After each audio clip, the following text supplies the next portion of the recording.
Hey everybody, welcome into another edition of Make Every Second Count Live. Now, I am your host, Jeff Marconette Jr., the award-winning international Make Every Second Count speaker. And I'm very honored tonight and privileged to have the love guru with the conditions of love. Now, if I was Barry White, I would be like, yeah, we got the conditions of love. So I'm going to bring on Vaun Jackson here, and he can introduce himself a little more.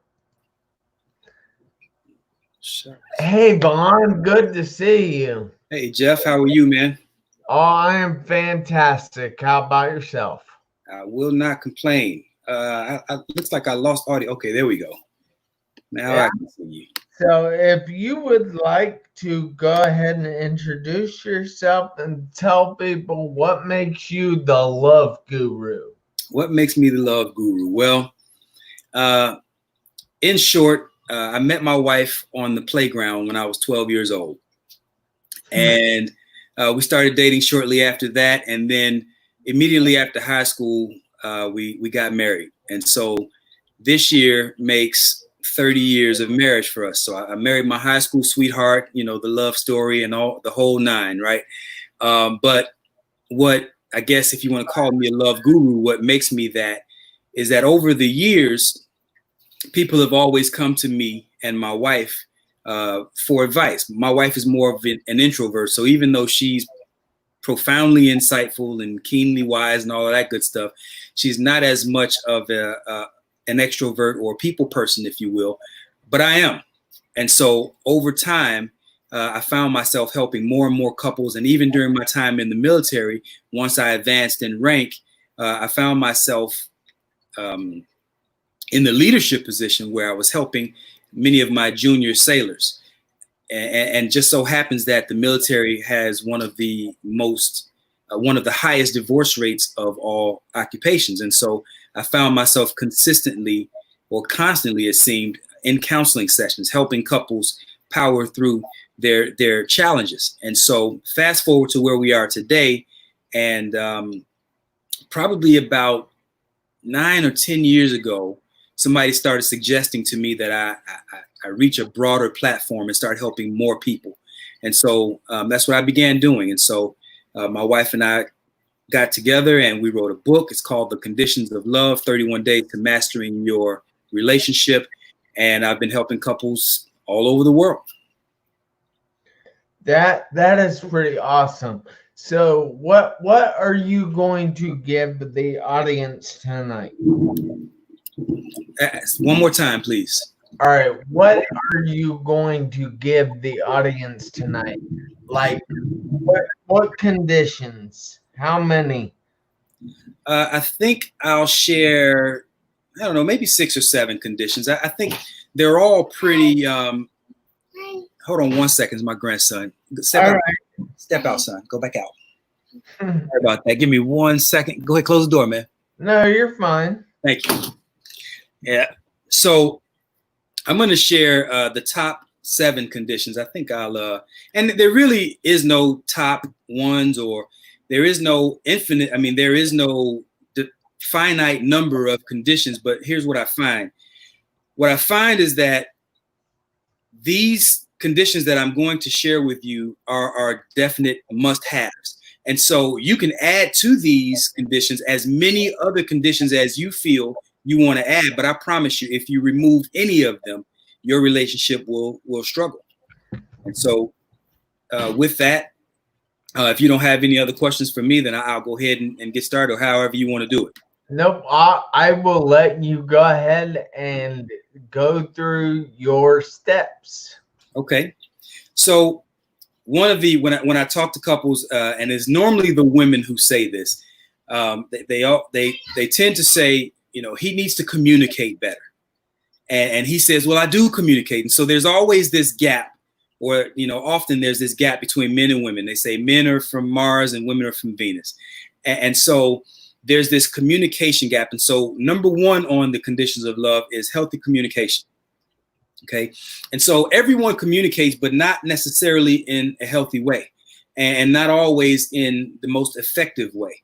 And so they say that communication is 90% nonverbal. And you can communicate in a myriad of ways by your body language, by hand gestures, facial expressions, and even on down to what you might be wearing, what items of clothing that you're wearing. So, but the point in a relationship when you're trying to establish healthy communication, it really is a matter of doing your best to get on the same page and just have open and honest dialogue about the things that concern you the most. All right, I have a question. Yes, sir. I am actually going to ask you this question about every 7 points.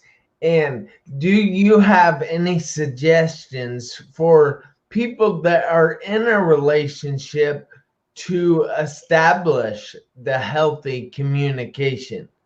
I do.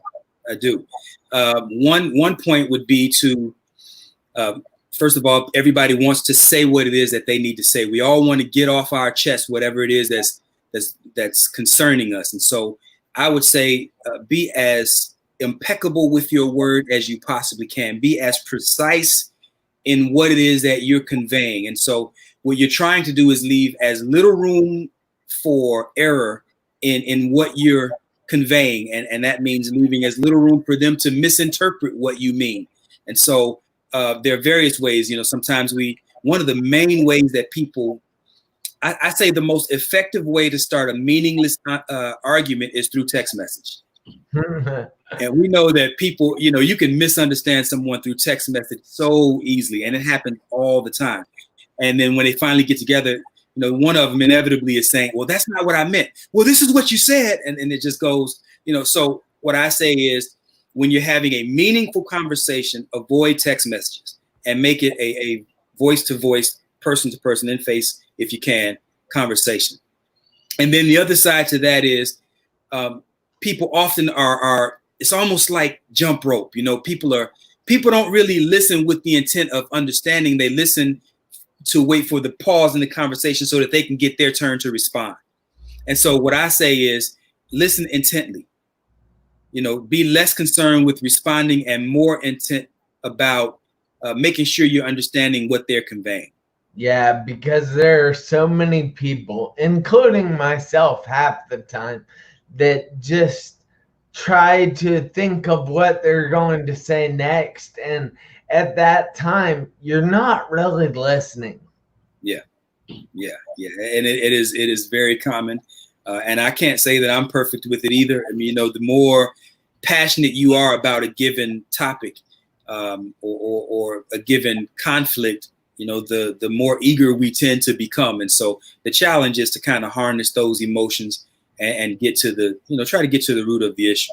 Sorry, I'm so boring, man. No, you're not. I actually just got done with the workout at the gym, and yeah. Okay. Sorry. No worries. It's good. Any other questions before I move on? Nope. I'll let you go ahead and move on. Okay. So the next one is trust. And trust almost goes without saying, right? But the thing about it is, if you plan on building anything, I mean, let's just say, for instance, if you were going to bake a cake. Now, there's all kinds of different cakes that you can bake. You can have, coconut pineapple cake. There's German chocolate cake, and there's lemon cake and banana cream, all kinds of different cakes. But the foundation. Now you're making me hungry. But the foundation for each of these cakes, no matter what flavoring or toppings you put on it, the foundation is always flour, right? You have your flour, your egg, your buttermilk, sugar. So there is a foundational ingredient to every cake, and in every healthy relationship, the foundational ingredient is trust. And if you don't have a solid foundation of trust in your relationship, you're going to be hard pressed to move your relationship in a healthy direction. That's awesome, man. So what's the best way for someone to develop trust with a person that they love? Or In addition to what's the best way to develop trust, what's the best way to get back to that trust once it's been broken? Yeah, and it's really that is often very challenging.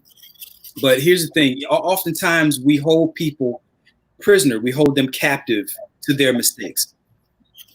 But if you're going to say, let's just say there was some sort of transgression or indiscretion that might have taken place, and it caused a breakdown in the trust. What we, if we're going to agree that we're going to move beyond this indiscretion, you have to start with a clean slate. And as hard as that might sound to do, it really is the most effective way to do it, because otherwise you're going to stress yourself out so much that the agony of trying to reestablish what you once had will be harder than the relationship was before you even had the indiscretion. And so, for instance, if I don't know, maybe if a man finds that his wife wasn't where she said she was going to be, and that caused a big disruption, and they finally decided, okay, you know what, we're going to work through this, we're going to get past this. Well, then he can't go and be tailing her and trying to, follow her everywhere she goes. You have to give her a clean slate. Give her the opportunity to reestablish what it is, because here's the thing. In science, there's this thing called, oh man, I forget the name of it, but the theory is that molecules behave differently under observation. And so when you're watching these molecules, if you remember what that term is, then help me out. But I forget what it's called. I have no idea. I think it's quantum. It might be quantum physics. But anyway, they behave differently under observation. And so when you're watching them, they're behaving one way, but when you look away, they're behaving a different way. And so what scientists have concluded is that what the thinker thinks, the prover will prove. And so if you think your significant other might be doing something, then you're going to find just that. They say if you're looking for it, you'll find it, right? Yeah. And you may find something that wasn't even there, but you were so fixated on what it was that you thought might have been there that in a sense you almost create the thing that would not have been there to begin with. So I say, one of the best ways to reestablish trust is, if you're going to move forward, then you have to give them the benefit of the doubt and operate from a clean slate. And that actually kind of leads into your next point. Understanding. Yeah. Yeah. I wasn't going to reveal it. That's okay. It's okay. I was letting you reveal it. But I want to take a second here and say hi to a few people that are watching. Hi to Sean Siegel, Rochelle Dotson-Matheny. Oh, and Sean Siegel says, greetings from Columbus, Ohio. And Darren Butler, and it won't show me the other three that are watching, but oh well.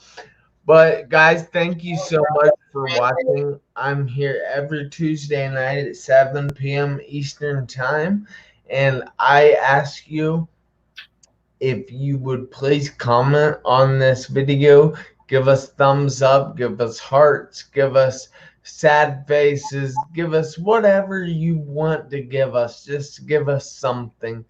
And also, please share this video out. Invite people to watch this video, because you never know whose life we are going to be able to change or even save. And we only get that one life. So it's very important that people hear these things as they're being said. And it's very important that people receive positivity in their life. So I ask you, I beg of you, please share this video out, because you don't know whose life we're going to change, whose life we're going to save. Yep. All right, Vaun, sorry about that. You can go ahead and continue.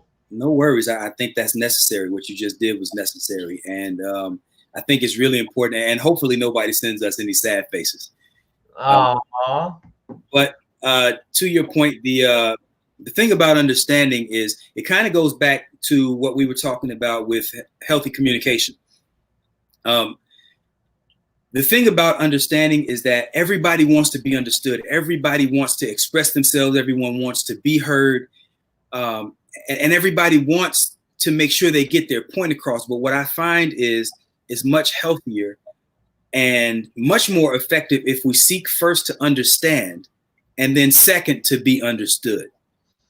I got to repeat that because I know a lot of people, you know, that sounds like it might be out of order for a lot of people. But if you seek first to understand and second to be understood. And so if you have two people in a relationship and they're both almost obsessed with making sure they understand their mate, right? Then if I make sure that I put everything I have into understanding my wife and she puts everything she has into understanding me, the chances for miscommunication to seep in are almost nil, right? And so it will drastically reduce combat. So what they say is conflict is inevitable, but combat is avoidable, right? Conflict is inevitable, but combat is avoidable. We are always going to have some level of conflict. That's just a difference of ideas, difference of opinion. That creates conflict, but we don't have to fight about that. And so as long as I understand where you're coming from and you understand where I'm coming from, the chances of us having a combat or a conflict that gets out of hand shrink drastically. Yes. Now that makes great sense. Now, do you have any tips for people that are struggling to seek that understanding, trouble finding that understanding? Yeah, you know, I think one of the biggest problems that a lot of people have is, again, when I say seek first to understand, you know, the challenge oftentimes is listening to your mate. And so you have to realize that your mate is evolving every day, just like you're evolving every day. You're not, even though at your core, you're the same person that you were yesterday, a week ago. You're learning new information all the time. And so what this does is if you're growing, we're going to grow, right? Everybody's going to grow in some capacity, but the challenge is to grow together as opposed to growing apart. And so I say, we need to do a much better job of simply listening to the concerns and the complaints, the likes, the dislikes, and be purposeful in learning your mate. Be a student of your mate, a continuous, ongoing student of your mate. And I think that's one of the things that has helped me. My wife and I talk a lot. I mean, you figure after 30 years, you would think I've heard every story that she has to tell. And maybe that, you know, even with as much as I talk, you would think she's heard everything that I have to say. But inevitably, there's always one of us saying, oh, I didn't know that about you. And so again, being a willing and purposeful student of your mate and always looking to be a better listener, I think goes a great ways toward being more understanding. Yeah, that's great, man.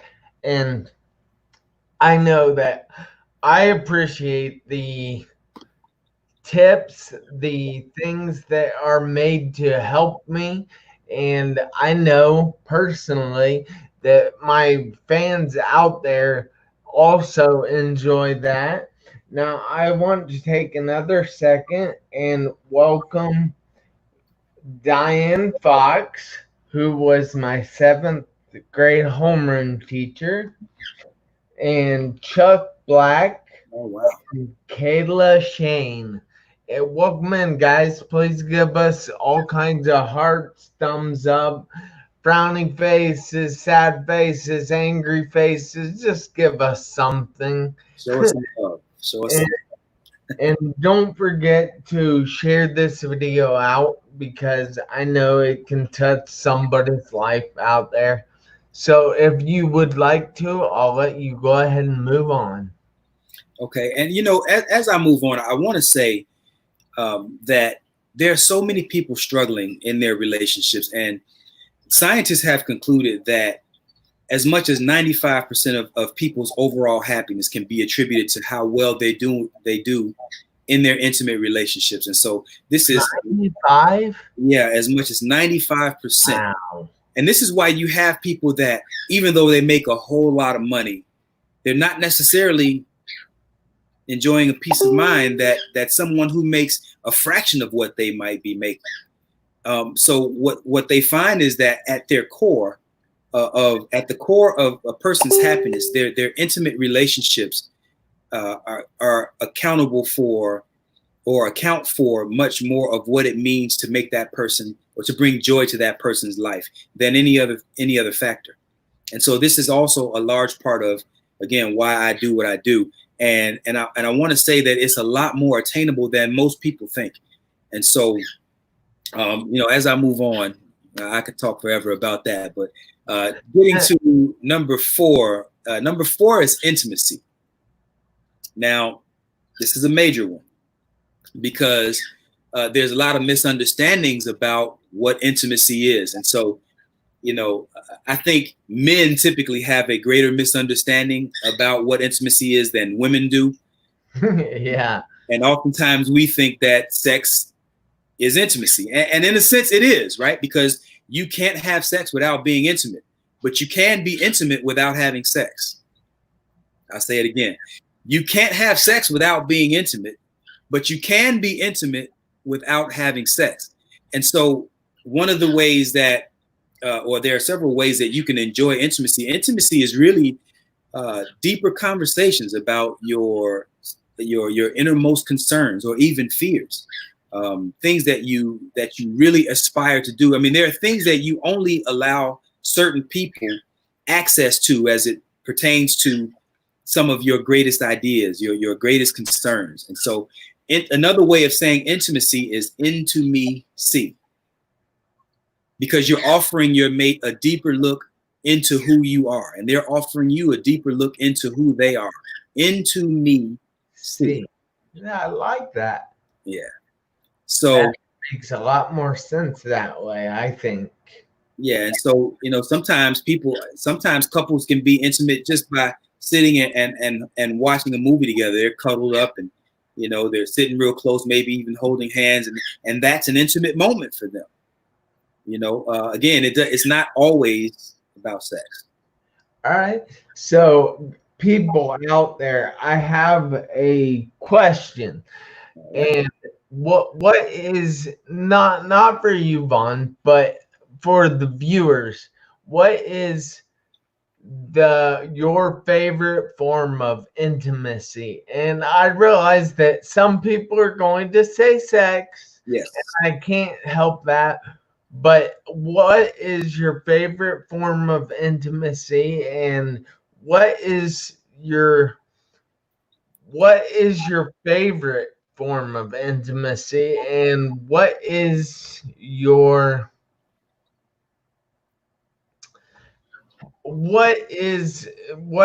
number one way you find that you reach intimacy with your partner?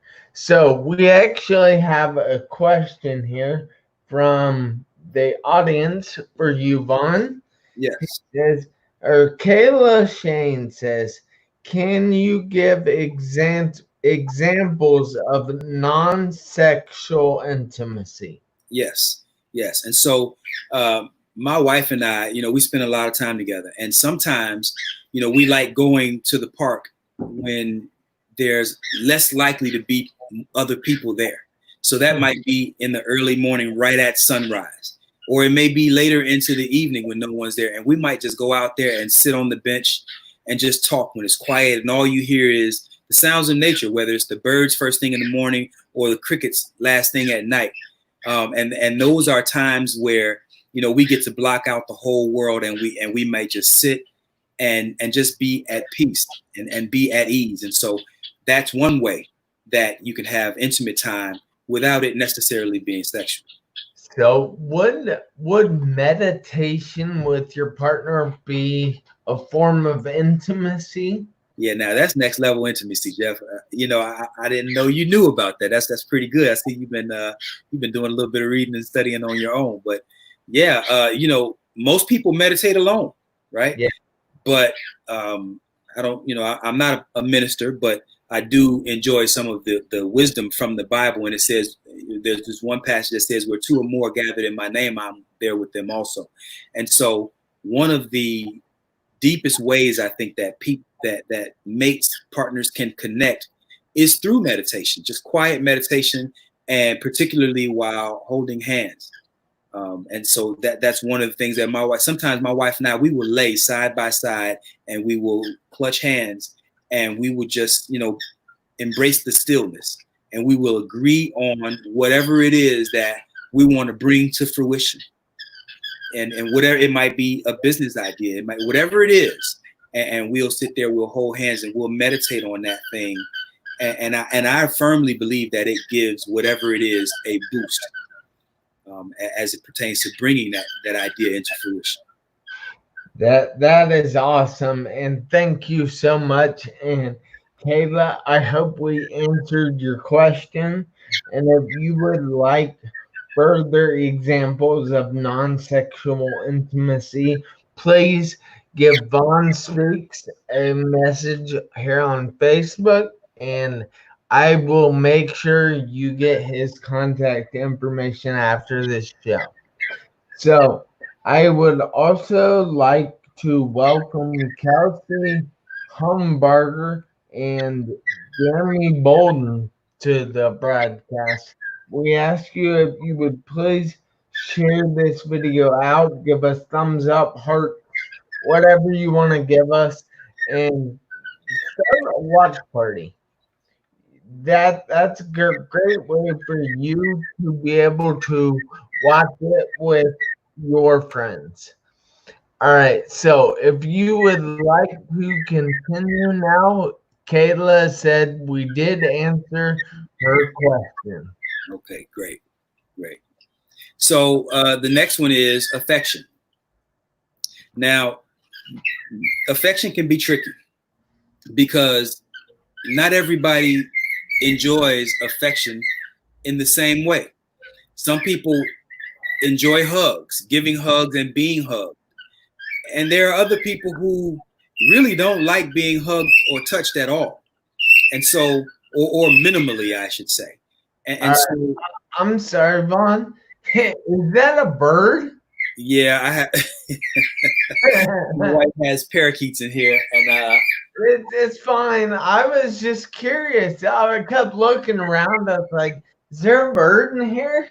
I think they're enjoying the conversation, that they're wishing that I could turn the screen around so that they could see what we're talking about. But no, my wife has parakeets. She loves these little guys, man. And so are they too loud?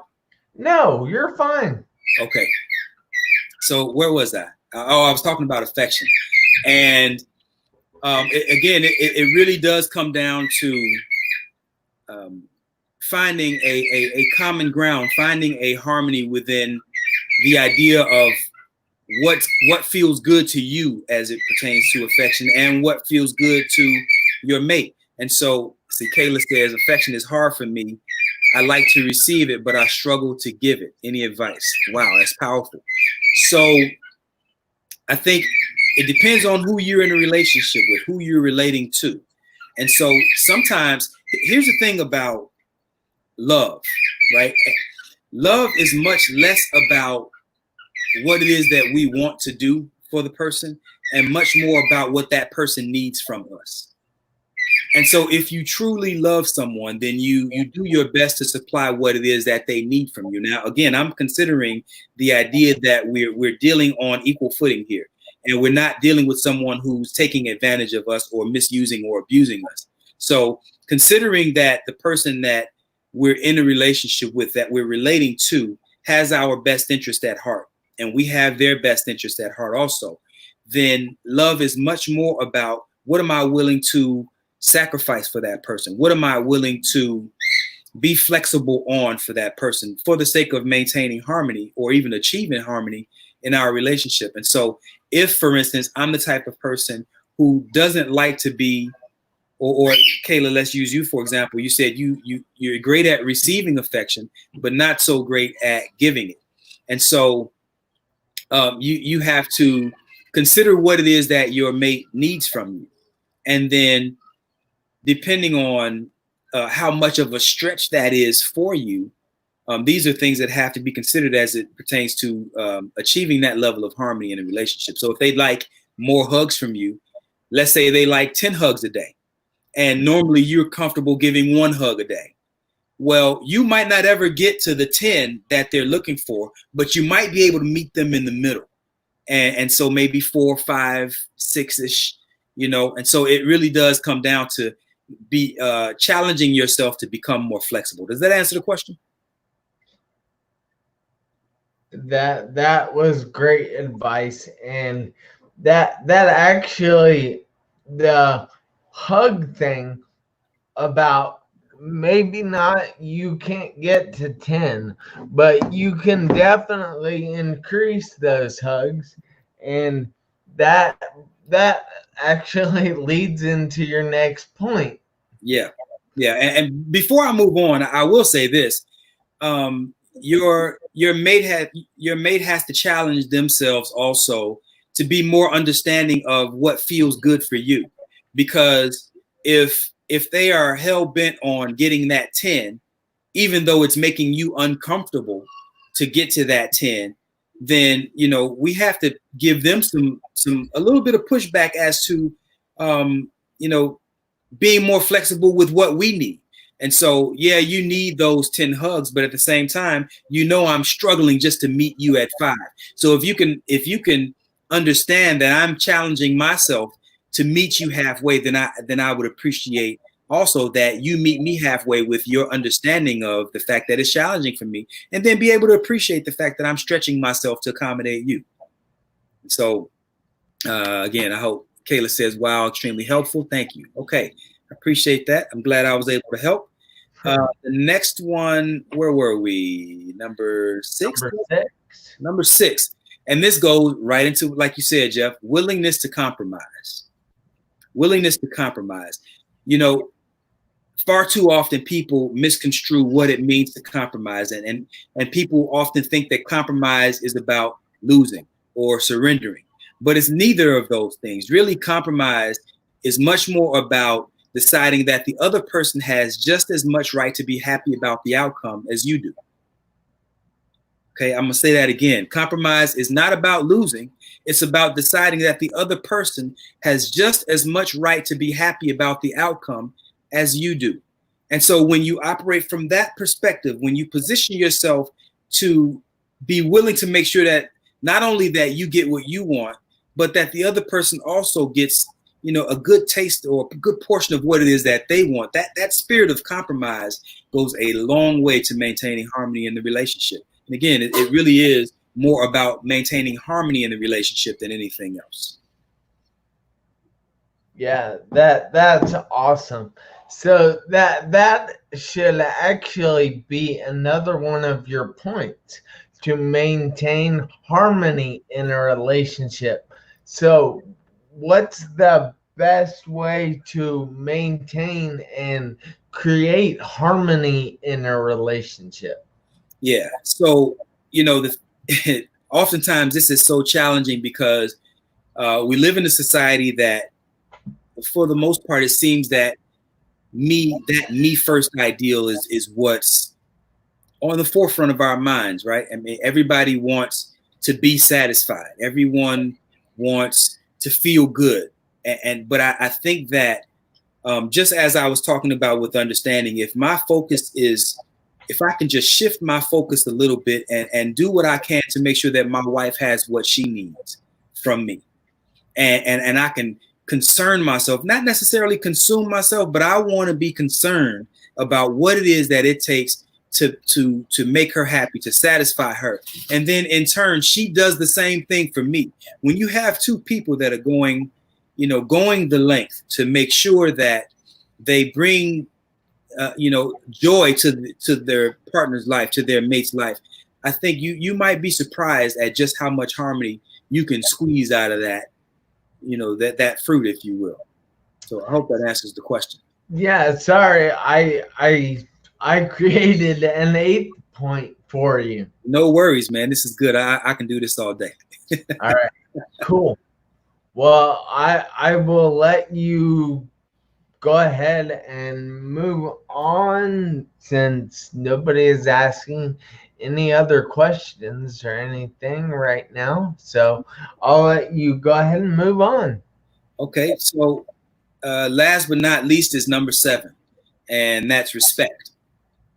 Now, again, it's one of those that, would seem to go without saying, but, everybody wants to be respected, but the challenge is to give people that level of respect that they're comfortable with. It's one thing to respect someone, but it's another thing to be respectful and then present them with the type of person that's not hard to be respectful of. And I talked about this earlier this week. I was on another show, and one of the things that makes it easier for us to be respected is to do what you say you're going to do, be where you say you're going to be, right? And so if I do what I say I'm going to do, and I show up where I say I'm going to show up, and I walk with strength and integrity, then I'm presenting to you the best version of myself. And if you can't respect that, then we're in the wrong situation. Now, again, if I'm coming up short, if I told you I'd be there at 7, but I didn't show up to 7:30, okay, that's strike one. And maybe that's not the end of the relationship, but that is a strike, right? And then I hit you with another strike, and then another strike. Well, now I'm presenting you a figure that's much more challenging to be respectful of. So it's one thing to show respect, but we must also present ourselves as a respectable entity, and that creates challenges for our mate, to come correct with us. Yeah, and Kayla said, "Wow!" So I just want to show you that, but she is a pretty awesome girl. So it was good to meet you, Kayla. I again, like I said, I enjoy doing this, man, and I invite any and all of your listeners, if they feel like I've said anything that might be helpful to them, or if they think that I might be able to offer them some help in the future, if they would like to work with me. I mean, I enjoy doing this work, and it really does give me some fulfillment when I can impact the lives of people in a positive way, in a constructive way. And then I really enjoy when it's a bittersweet kind of arrangement, because on the one hand, you hate to see people in pain when they're struggling in their relationships, but I love being the catalyst for converting them to a much more harmonious situation. And so I enjoy doing that. And I know, so if any of your guests or any of your followers feel like there's anything I can do, don't hesitate to reach out. Yeah, and I will make sure Kayla gets your contact information, so which you will get to give it in a minute here. So is there anything else you would like to add about your eight darn it, 8 conditions of love? Yeah, I'll summarize by saying this, and I said this at the top of the conversation, that you can add to these conditions if you like. You can add as many of them as you see fit, but I promise you, if you remove any of these conditions, you will struggle to find harmony in any relationship. And that goes for a professional relationship or a personal relationship. And the thing about having these healthy and harmonious relationships is that people think that you have to do extraordinary things, that you have to do something special. But it's not that the people who are enjoying these healthy relationships are doing extraordinary things. That's not it at all. What they're doing is ordinary things more consistently than everybody else. So again, you don't have to do extraordinary things to enjoy a healthy relationship. You just have to do the ordinary things more consistently than everybody else. And these 7 conditions of love that I just shared with you, or the 8th one that Jeff added, which is if you just do your best to walk in that light.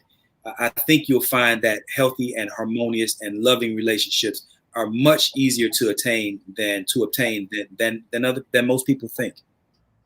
That is great advice, and I look forward to putting these steps into practice one day. But I want to say again that, guys, we're here every Tuesday night, 7 p.m. Eastern Time, where I bring on guests. Normally, it's guests that tell about obstacles that they've overcome and things like that. And I just like to help other people try to get over what is holding them back in life. It is very important to me. But I am Jeff Marconette Jr., the award-winning international Make Every Second Count speaker, and I'm here to help other people make every second count. And people ask me, but why would I want to make every second count? And my thing is that you never know when those seconds are going to run out. You could walk out the door right now, be hit by a car and die, or walk out the front door and have a brain hemorrhage and die, and your life would be over. And you see, there's a reason I say we need to make every second count. It's so important because we only get one. That's right. There are 86,400 seconds in a day. And if you have learned the principles of make every second count, it's very easy to make them all count. It's easy, but it's not simple. Or is that I don't know. It's the other way around. Yeah, I know what you mean. Yeah. It's simple, but it's not easy. Yes. So, but guys, I want to say hi to a few other people before we get off the air. Thank you so much for watching and commenting, Kayla. I appreciate all the questions and comments. And then I want to say hi to Brenda Ringwood. And I want to say thank you to Vaun for being here tonight, being with my viewers and helping them learn the conditions of love. And I definitely want to say thank you, especially you, Vaun, but everybody for taking the time out of their busy schedule to be here with me. And I appreciate it, guys. But you have to remember to do one thing for me: make every second count. All right? Any last words, Vaun? Yeah, thank you so much for having me, Jeff. I enjoyed this time spent with you and your followers. In the comments section, I put my website, which is www.theconditionsoflove.com, and my email, info@theconditionsoflove.com. So feel free to, there you go. Email me if you feel like there's anything I can do to add value to your relationship or to your life. I'm not just a relationship coach, but I also help in a myriad of ways as it pertains to just life in general. So again, if there's anything you feel like I can do for you, don't hesitate to reach out. I would love to help any of you. All right. Well, thank you, Vaun. I appreciate you. And you guys have a great night. I look forward to seeing you next Tuesday, 7 p.m. Eastern Time. And until then, remember, you need to make every second count.